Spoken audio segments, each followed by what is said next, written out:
মিটফোর্ডে আলোচিত সোহাগ হত্যার মূল হোতা টিটোকে এলাকায় দেখা গেলেও পুলিশ বলছে তার অবস্থান শনাক্ত করতে পারছে না তারা। অনুসন্ধান বলছে মব সৃষ্টি করে সোহাগকে হত্যার পরিকল্পনা করেছিল টিটু বাহিনী, যার একটি অডিও ক্লিপ একাত্তরের হাতে এসেছে। পরিবার জানায় তদন্তকারী কর্তৃপক্ষ পরিবর্তনে আবেদন করবেন তারা।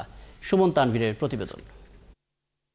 সোহাগ একেবারে ৫-৬টা বন্ধু বান্ধব রেডি থাকবি আর তরুণ কয়দিন পরে বেশি দিন নাই আর সময় আয় পড়ছে আর বলে আর মায়ে ডাকে তাহলে আর মায়ের কাছে পাঠাই দেব না পিঠে পাঠে ধরামো তারপরে যা করার করুন পরে। গত ৯ জুলাই পুরান ঢাকার মিটফোর্ডে সোহাগকে নৃশংসভাবে হত্যার কয়েকদিন আগের অডিও এটি। কালার এক্সপার্ট, জর্জ স্যাপ এবং মাইল্ড অন হ্যান্ডস টেকনোলজি সমৃদ্ধ অরিক্স ক্রিস্টাল ওয়াশ আপনার লন্ড্রি এক্সপার্ট। যেখানে স্পষ্টভাবে শোনা যায় মব সৃষ্টি করে সোহাগকে মারধরের পরিকল্পনা করছে ঘটনার মূল হোতা টিটুর অনুসারী হিসাবে পরিচিত রাজা।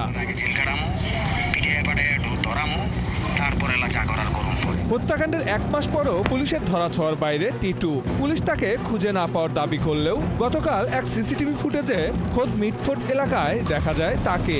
গ্যারেজে রাখা নিজের বাইকটি নিয়ে যায় টিটু।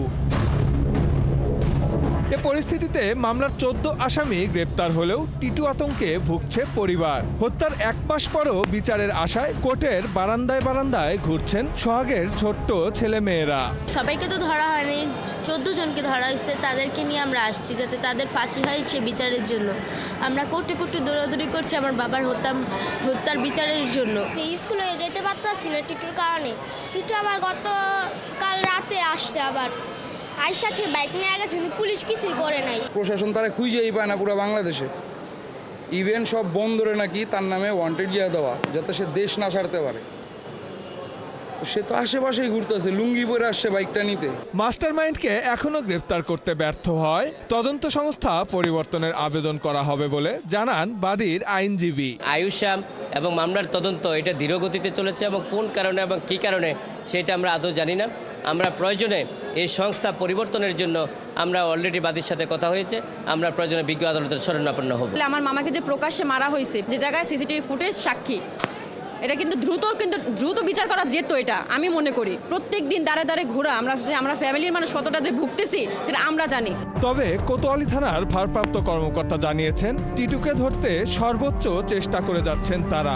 অভিযান চলমান রয়েছে। সিসি ফুটেজ দেখছে যে আসছে, আমরা ওর পিছে লেগে আছে যে কোনো সময় হয়তো ধরে ফেলবে। বিভিন্ন জায়গা পরিবর্তন করতেছে যে আমরা মিস হচ্ছিলাম। পরিবারের দাবি দ্রুত বিচার ট্রাইব্যুনালে সোহাগ হত্যার বিচার হলে গাজীপুরে সাংবাদিক তুহিন হত্যা দেখতে হতো না দেশবাসীকে। সুমন তানভীর, ৭১, ঢাকা।